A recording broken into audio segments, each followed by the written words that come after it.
खबर है वो आपसे और हमसे जुड़ी हुई है। आज से सभी 4 पहिया गाड़ियों पर फास्टैग जरूरी हो गया है। टोल प्लाजा क्रॉस करने के लिए अब कंपलसरी होगा फास्टैग। इसके बिना आप टोल पार नहीं कर पाएंगे, वरना आपको दोगुना टोल टैक्स चुकाना होगा। सब कुछ कैशलेस करना चाहती है सरकार, इसीलिए बड़ा फैसला हुआ है। टोल प्लाजा और ऑनलाइन भी आप फास्टैग खरीद सकते हैं, लेकिन उसकी अवधि आज खत्म हो गई है।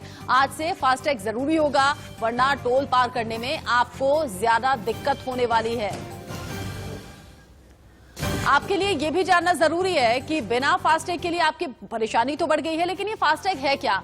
फास्टैग दरअसल एक तरीके का स्टिकर होता है और आपके वाहन की विंड स्क्रीन पर यानी कि सामने वाले शीशे पर ऊपर लगता है। ये रेडियो फ्रीक्वेंसी आइडेंटिफिकेशन तकनीक पर काम करता है।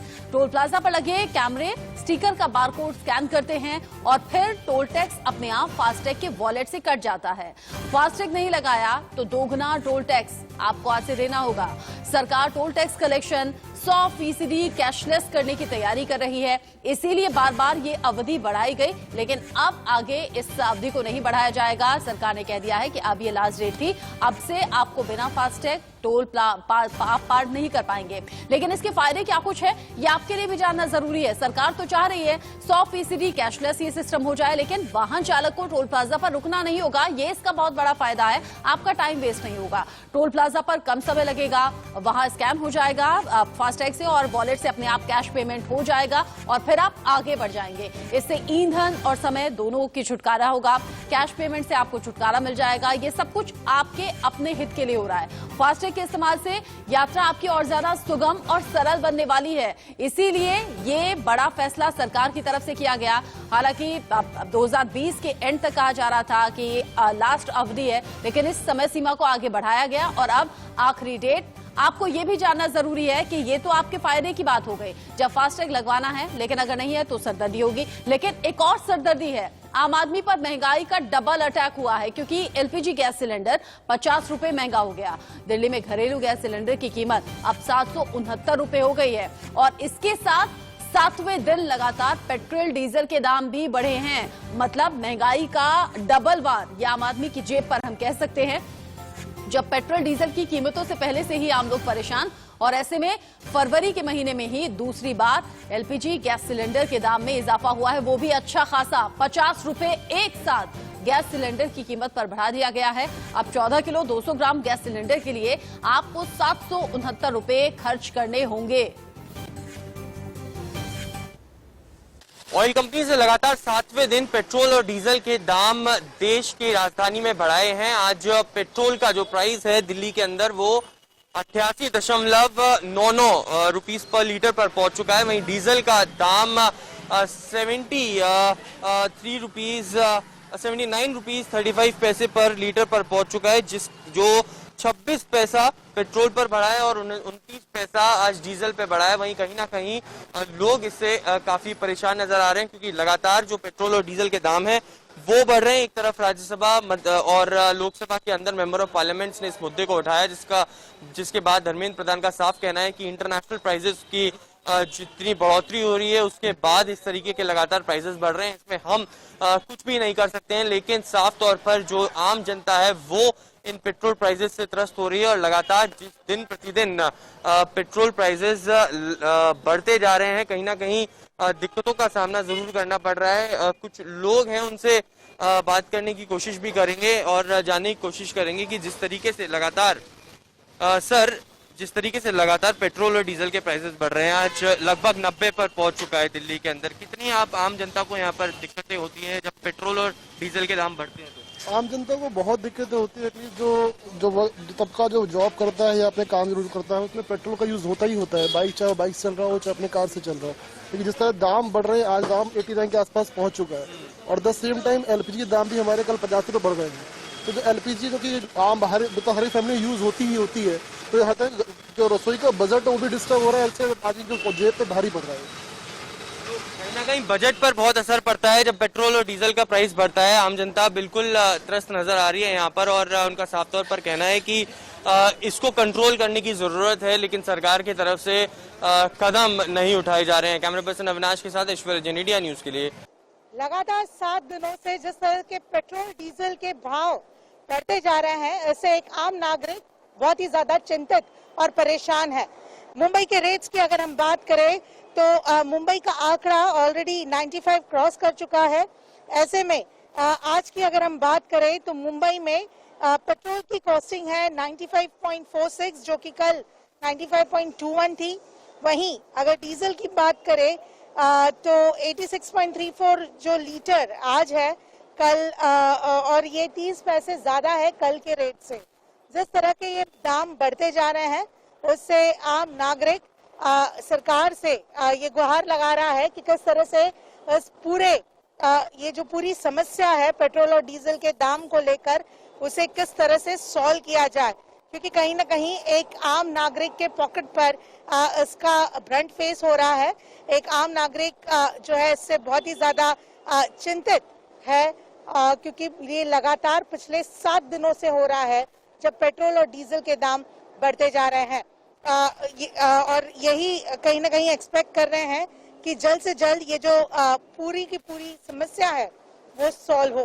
कैमरा पर्सन रमेश के साथ मैं वशी खूना, इंडिया न्यूज के लिए। पेट्रोल डीजल की बढ़ती कीमतों से बचने के लिए शायद आप कोई विकल्प सुझा भी ले, लेकिन एलपीजी गैस सिलेंडर इसका कोई विकल्प है नहीं। मिडिल क्लास या फिर उससे नीचे के लोगों के लिए एक बड़ी मार है।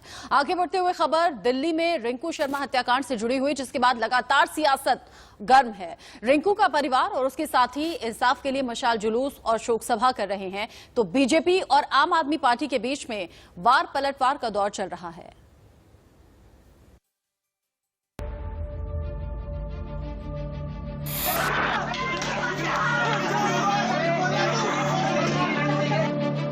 रिंकू शर्मा की हत्या पर मुआवजे का मरहम।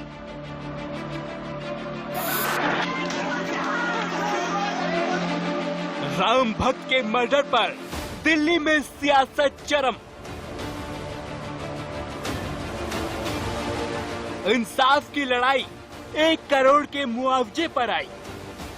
रिंकू शर्मा की हत्या की गूंज पूरे देश में सुनाई दे रही है, लेकिन जिस मामले में इंसाफ की बात होनी चाहिए वहाँ खालिस सियासत चटकाई जा रही है। कोई हिंदू मुसलमान से हाथ जोड़कर राजनीति कर रहा है तो कोई मुआवजे पर।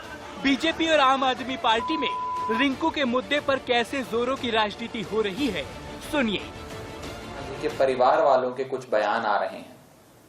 लगातार उनके परिवार वाले, उनकी माताजी भी, उनके भाई भी ये कह रहे हैं कि जय श्री राम का नारा लगाने वाले रिंकू शर्मा जी की हत्या करी गई। कर ये सत्य है, इसकी जांच तो हो, पुख्ता जांच हो, दोषियों को कड़ी से कड़ी सजा भी मिले, जो मैं भारतीय जनता पार्टी के संज्ञान में लाना चाहता हूं, देश के गृह मंत्री आदरणीय अमित शाह जी के संज्ञान में लाना चाहता हूं, जिससे ये नजर आ रहा है कि क्या जय श्री राम का नारा लगाने वाले अब सुरक्षित नहीं है क्या? यही इसी को मैं बोल रहा हूं, ये मात्र एक खतरनाक संकेत नहीं है, ये जहरीला संकेत है, ये जहर फैलाने वाला संकेत है।